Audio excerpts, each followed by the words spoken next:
مخلصين له الدين ولو كره الكافرون لا إله إلا الله والله أكبر الله أكبر ولله الحمد الحمد لله الذي شرع الأضحية وجعلها شعيرة نبوية وسنة إبراهيمية ومنسكا إيمانية وقربانا وروحانيا نحمده على نعمه الهدية ونشكره على عطاياه السخية ونستغفره من زلاتنا العقلية ونستعينه في أمور الدنيوية والأخروية وأشهد أن لا إله إلا الله وحده لا شريك له شهادة مرضية وأشهد أن سيدنا محمدا عبده ورسوله دعانا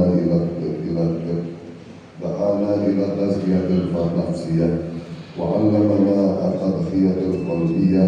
اللهم صل على سيدنا محمد وعلى آله وصحبه أجمعين صلاة أبدية سرمدية. أما بعد فيا أيها الناس أوصيكم ونفسي بتقوى الله وهي وصية إلهية ووصية نبوية ووصية أبدية.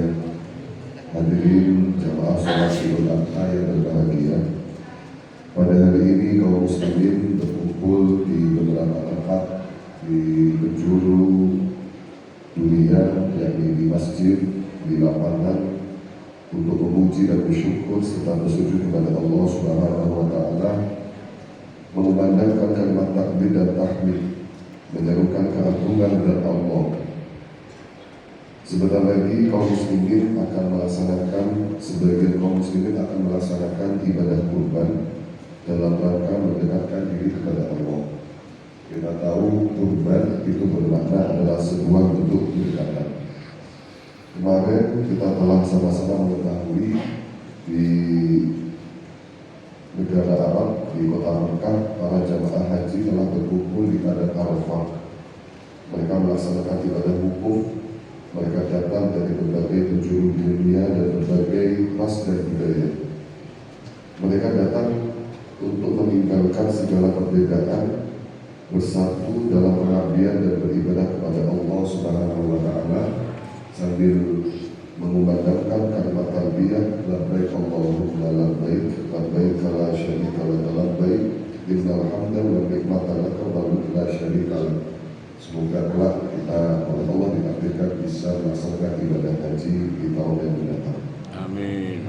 Kaum muslimin yang berbahagia, Idul Adha adalah hari di mana kesiapan hamba-Nya Allah dalam memenuhi panggilannya, serta kesiapan berkorban mengabdi dan patuh kepada Allah Subhanahu wa Ta'ala. Keikhlasan berkorban mematuhi perintah Allah dan kecintaan kepada Allah telah digambarkan dalam kisah Nabi Ibrahim alaihissalam. Sahabat kehidupan Nabi Ibrahim dipenuhi dengan perjuangan, dipenuhi dengan jihad, melawan kebodohan dan kefanatikan kaumnya untuk menyembah berhala. Sebagai Nabi yang menjalankan tauhid, Nabi Ibrahim melaksanakan tugas yang berat dalam kehidupan sosialnya yang carut marut. Dan ditambah lagi Nabi Ibrahim waktu itu belum berhasil untuk memiliki keturunan. Allah Subhanahu wa Ta'ala kemudian memberikan seorang putra yang bernama Nabi Ismail melalui istri keduanya yang bernama Siti Hajar. Siti Hajar sendiri adalah seorang budak, seorang mantan budak yang kemudian oleh Allah diangkat derajatnya dengan diberikan istri oleh seorang nabi, yakni Nabi Ibrahim, yang mana Siti Hajar ini adalah seorang budak yang memiliki ketakwaan yang tinggi. Dari kesimpulan ini kita bisa ketahui bahwa manusia itu dengan sebab takwa oleh Allah akan diangkat derajatnya menjadi derajat yang mulia. Nabi Ismail adalah buah hati yang sangat dicintai oleh Nabi Ibrahim dan diharapkan kelak akan menjadi penerus perjuangannya. Di tengah kegembiraan Nabi Ibrahim mendapatkan putra, yang kalau kita tahu Nabi Ibrahim 1 abad lebih beliau tidak diberi keturunan, sedangkan ketika diberi keturunan tanpa diduga Allah menurunkan sebuah wahyu untuk menyembelih putranya yang sempat ditunggu seabad lamanya, yang mana Allah menurunkan wahyu untuk menyembelih putranya Ismail dengan tangannya sendiri, dengan tangannya Nabi Ibrahim. Betapa goncangnya jiwa beliau ketika menerima wahyu itu. Nabi Ibrahim alaihissalam sebagai hamba Allah yang patuh dan taat, gemetar hatinya, gemetar batinnya, dilema antara perintah Allah atau atas kecintaan terhadap buah hatinya. Nabi Ibrahim alaihissalam dihadapkan pada dua pilihan, apakah beliau harus memilih kepada cinta atau memilih kepada kebenaran. Sadar bahwa Allah adalah Sang Maha Kuasa dan Allah adalah Zat yang bijaksana, dan tidak mungkin Allah itu akan menyengsarakan hambanya. Maka Nabi Ibrahim memilih taat dan patuh terhadap perintah Allah dan siap untuk menyembelih putranya. Dan Allah berfirman, wa asa an takrahu syai'an wa huwa khairun lakum wa asa an tuhibbu syai'an wa huwa syarrun lakum wallahu ya'lamu wa antum la ta'lamun. Bahwa atau bisa jadi sesuatu yang kamu tidak sukai itu justru terbaik buat kalian, dan kebalikannya bisa jadi sesuatu yang menurutmu baik itu tidak pas buat kalian, karena Allah Maha mengetahui dan kalian tidak mengetahui. Demikian adalah pengorbanan Nabi Ibrahim. Dalam kondisi konflik batin, beliau tampil sebagai pemenang. Beliau rela untuk mengorbankan apa yang beliau miliki, meskipun setan menggoda untuk membisiki dan membuat was-was di dalam hatinya. Melaksanakan perintah Allah, maka dipanggillah Ismail. Maka dipanggillah Nabi Ismail, kemudian diajaklah komunikasi, ya, yang mana dalam Al-Quran dikatakan, wahai anakku, sungguh aku melihat dalam mimpiku, aku menyembelih kamu. Maka apa pendapat kamu? Fanzur madza tara. Akhirnya Nabi Ismail menjawab, wahai ayahku, kerjakan apa yang engkau diperintahkan kepadamu, dan insya Allah kamu akan mendapatiku termasuk orang-orang yang sabar. Satajiduni insya Allah minas sabirin. Ternyata Nabi Ismail juga telah tabah dan sabar mematuhi ayahnya dan siap menerima perintah Allah. Demikian ibunya Siti Hajar juga siap rela untuk Nabi Ibrahim melaksanakan perintah Allah, yakni dengan menyembelih anaknya. Allah Subhanahu wa Ta'ala kemudian dengan bijaksana, beliau itu Allah hanya memerintahkan Nabi Ibrahim untuk menguji keimanan dan kekukuhan iman daripada Nabi Ibrahim. Dan akhirnya Allah menggantikan Nabi Ismail dengan seekor kambing untuk disembelih, dan akhirnya peristiwa ini, yakni peristiwa penyembelihan Nabi Ibrahim kepada Nabi Ismail, ini kemudian disyariatkan bagi kita semua dalam ibadah haji maupun ibadah kurban. Dan sebuah pembelajaran yang bisa kita petik dari cerita ini adalah yang pertama, bahwa Allah Subhanahu wa Ta'ala adalah Tuhan semesta alam, sedangkan kita hambanya, karena itu layaknya kita taat dan patuh sepenuhnya atas perintah Allah. Kedua, hikmah yang selanjutnya adalah untuk menjadi orang yang taat dan patuh tentu dihadapkan banyak godaan dan gangguan. Setan akan membisiki hati kita untuk tidak melaksanakan atau ragu melaksanakan perintah Allah. Yang ketiga, kita perlu menjadikan keluarga kita seperti keluarga Nabi Ibrahim, yang mana Nabi Ibrahim adalah ayah yang sangat patuh kepada Allah, namun tidak otoriter. Diajaknya Nabi Ismail berdialog, diskusi dengan ucapan fanzur madza tara. Ini adalah salah satu parenting bagi orang tua kepada anak, yakni orang tua tetap memberikan ruang leluasa anak untuk berpendapat.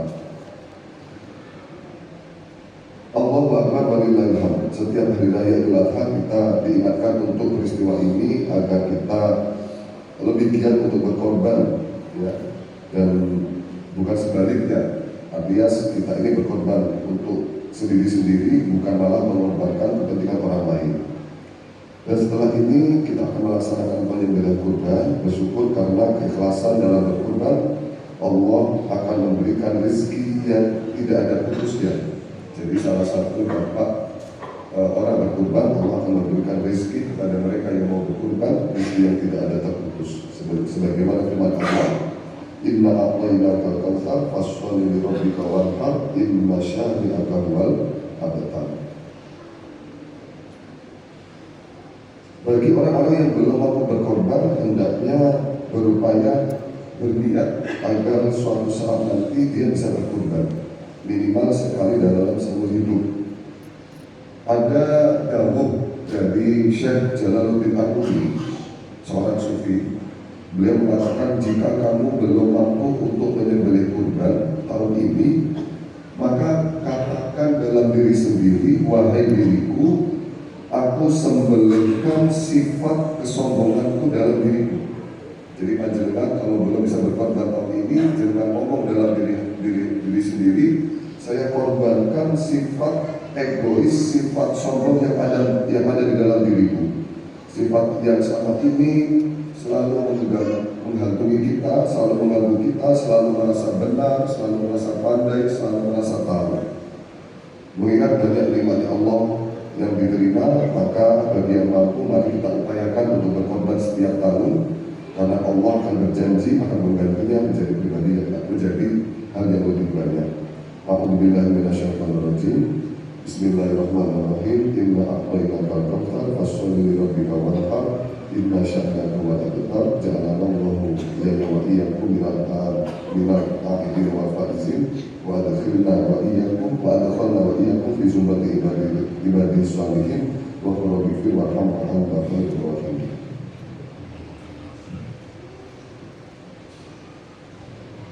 Allahumma salli ala sayyidina Muhammadin wa ala ali sayyidina Muhammad.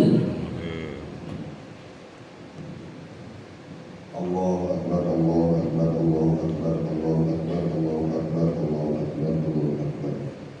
Alhamdulillahilladzi khalaqas samawati wal arda wa asyhadu an la ilaha illallah wahdahu la syarika lah wa asyhadu anna sayyidina Muhammadan abduhu wa rasuluh afdalu man shalla wa nahar wa hajja wa tamar wa waqafa bi arafata wal mash'ar nabiyyu ma tala'atis samsu ala ajmala minhu wajhan wala alwan. Allahumma sholli wa sallim ala sayyidina Muhammad wa ala ali sayyidina Muhammad ashabi nabi adaba Allahu anhu rizza wa tuhar Allahu akbar amma ba'du. Ya ayuhan nas ittaqullaha wa ta'ala wa alamu anna yawmakum hadha yawmul fadil wa idul jalil samahullahu ta'ala yawmal hajjil akbar wa yajtami'u fihi al-hajju bimina yastakmiluna manasikal hajj wa yataqarrabuna ila Allah wa yuhyuna sunnata abihim Ibrahim bima yadbahuna fi hadzal yawm al-'azim min al-qaribi wa anhu ukhduruha idza dabahtum fa innahu yughfaru lakum inda awali fitra min damiha wa ayatasaddaqa bi thulubiha wa yudhiya thuluthan wa la yabi'a jildaha wa la syai'an minha wa la yuqiya jazzal ujratahu minha wa yaqulu inda dhabhi bismillahi wujuban wallahu akbar wa tawakku ma'rifata syurutiha al-maktubati faman amila bila ilmin fafasaduhu min sholahi Allahu akbar. Bismillahirrahmanirrahim. Inna a'tainakal kautsar fasholli li rabbika wanhar inna syani'aka huwal abtar. Barakallahu li wa lakum fil Qur'anil azim wa taqabbala tilawatahu innahu samii'un 'aliim. Usikum ibadallah wa iyyakum husnul ta'ah wa taqwa la'allakum tuflihun wa astaghfirullahal azim li wa lakum fa ya fawzul mustaghfirin wa ya najatul da'imin. Sekian, assalamualaikum warahmatullahi wabarakatuh. Waalaikumsalam warahmatullahi wabarakatuh.